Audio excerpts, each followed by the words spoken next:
ఈరోజు మా ఊర్లో చేపలు అమ్మడానికి ఒక ఆవిడ వచ్చింది.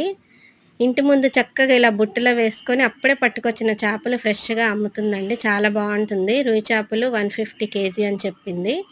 సో, నేనైతే రొయ్య చేపలు తీసుకున్నాను. మా అన్నయ్యకి ఏవో చిన్న చేపలు ఇష్టం అంట. అవి తీసుకున్నాడు. సో, ఇక్కడ వేరే చేపలేవో ఉన్నాయి చూడు. అవి 30కి 5 ఇస్తా అని చెప్పి ఆమె అంది. వీళ్ళేమో కాదు 30కి 5 కాదు 7 కావాలని గొడవ పెట్టుకుంటున్నారు. ఆ డిస్కషన్ అయితే భలే ఉంటుందండి. మళ్ళీ ఏడిచ్చినా గూడా చిన్న చిన్నగున్నాయని చెప్పి తీసి మారుస్తా ఉంటారు. మేము చిన్నప్పుడైతే చేపలమ్మడానికొస్తే అక్కడే నిల్చొని చాలా సేపు చూసుకునేవాళ్ళం. భలే టైమ్ పాస్ అయ్యేది. వాళ్ళిచ్చింది వీళ్ళకి నచ్చదు, వీళ్ళు తీసుకున్నది వాళ్ళకి నచ్చదు. సో, అలా ఆ డిస్కషన్ అయితే భలే ఎంజాయ్‌గా అనిపించేది. కానీ ఇంటి ముందుకి ఇలా వస్తే చక్కగా Sunday, Tuesday, Wednesday 3 days compulsory వస్తాయండి. నేను ఆ 2 చేపలు తీసుకొని మా అన్నయ్యకి కూర చేశాను. ఇలా కర్రీ చేశాను. బావుందా?